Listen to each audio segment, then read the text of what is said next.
in Asian markets.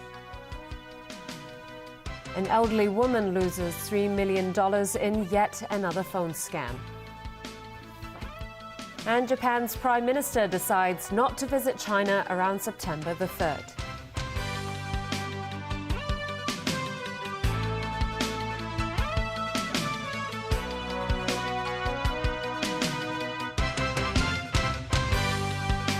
Good evening. Stocks tumbled across Asia today as investors remain shaken about the weak Chinese economy and last week's sell-off on Wall Street.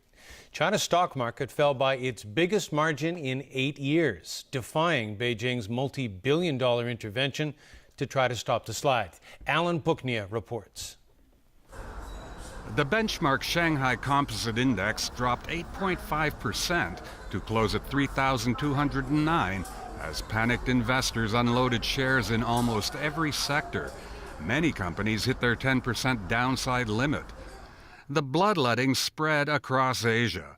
Here in Hong Kong, the Hang Seng Index fell 1,158 points, or 5.2%, closing at 21,251, the seventh straight losing session.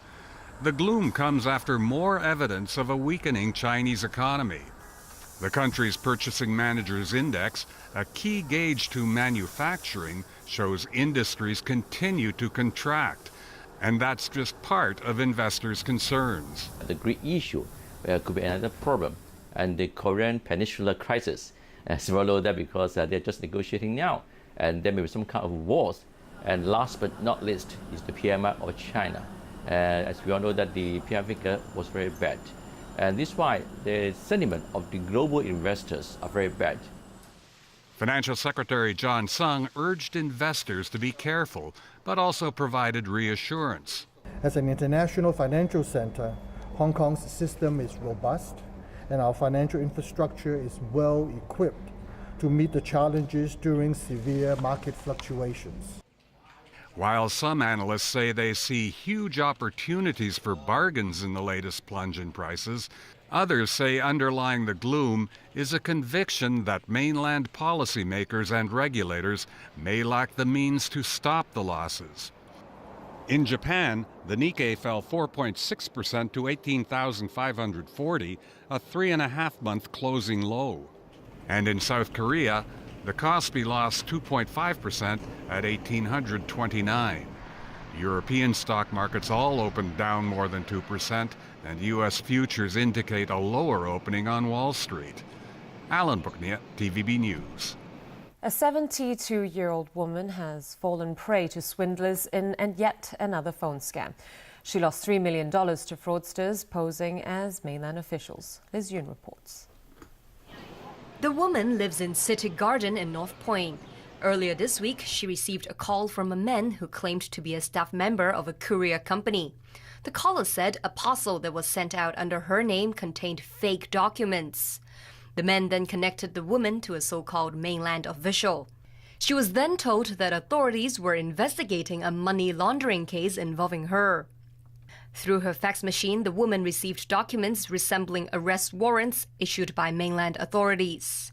Shortly afterwards, she received another call demanding that she pay $3 million to settle the issue. She followed the instruction and transferred the sum to a mainland bank account. It was not until last night that the 72-year-old told her family what happened. They reported the case to the police. The police has recorded close to 2,400 phone scams in the first 8 months of this year.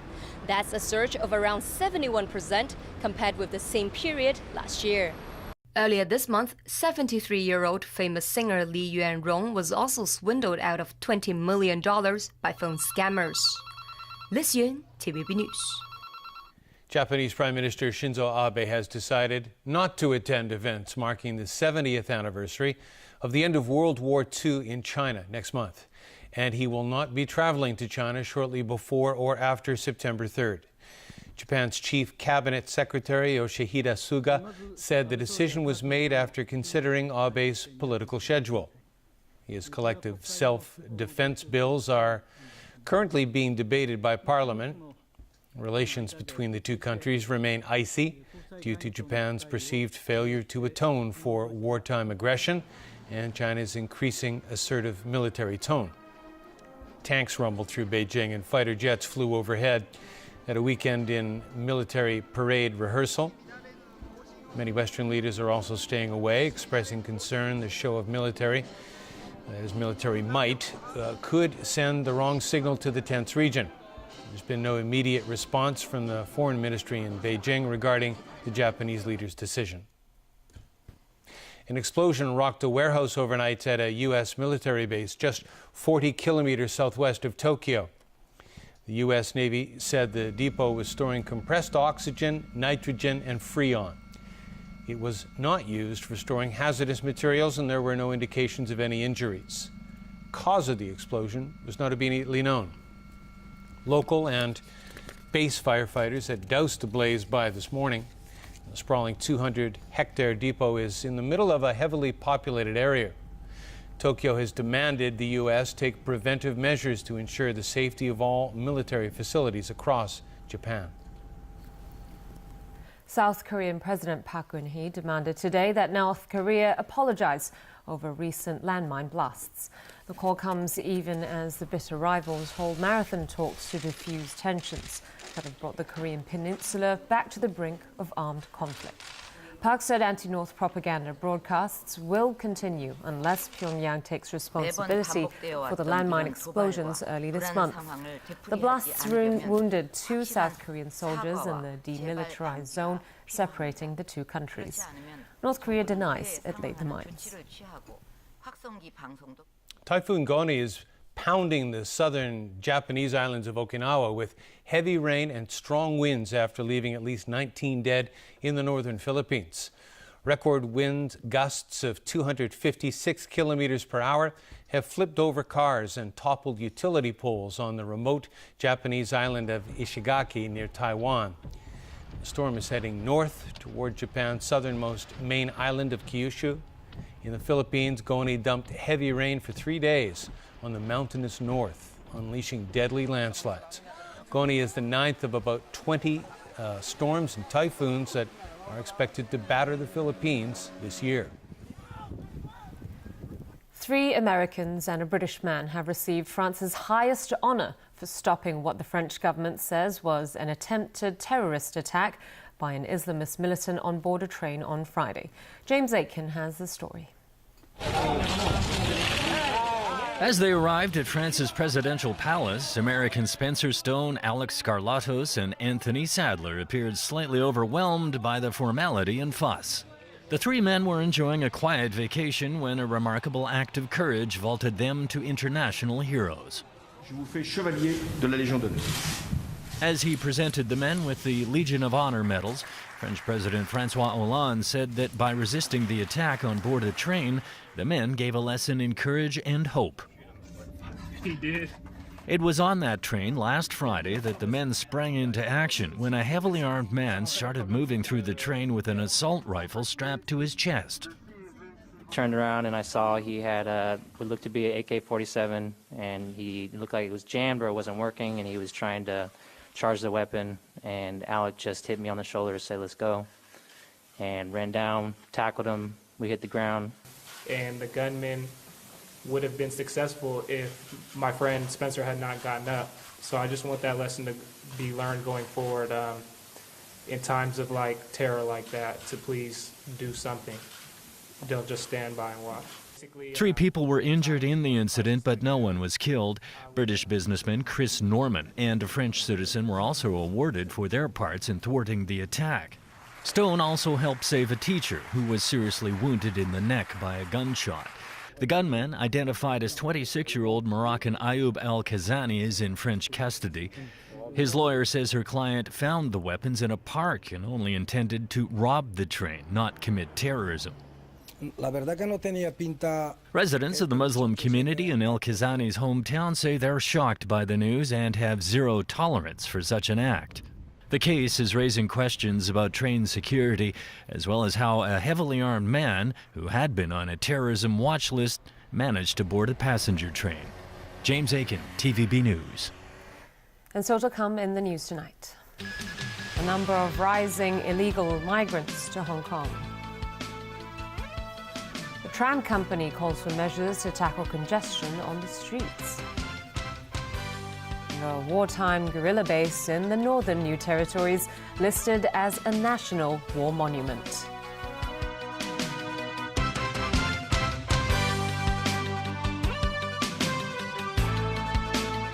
The price payable for rhino horn is equivalent to the price of cocaine or gold. With an increasing bounty on their heads, they could be wiped out in no time. It's a fairly sad indictment that the human race has led to the extinction of the species. Boring to Watch Company presents Adventures to the Edge, Wednesday night at 9 on Pearl.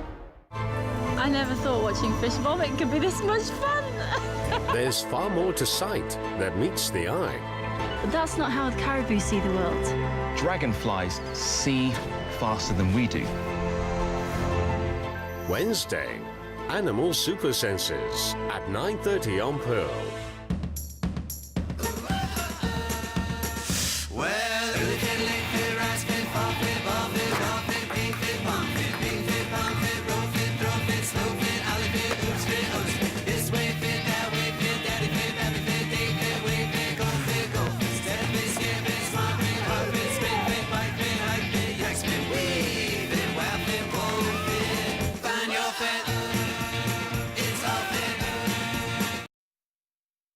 Can exercising really reverse aging?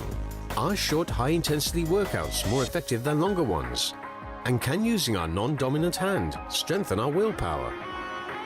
Thursday, F&H by Fanco presents Myth or Science? The Quest for Perfection at 9:30 on Pearl's Wellbeing.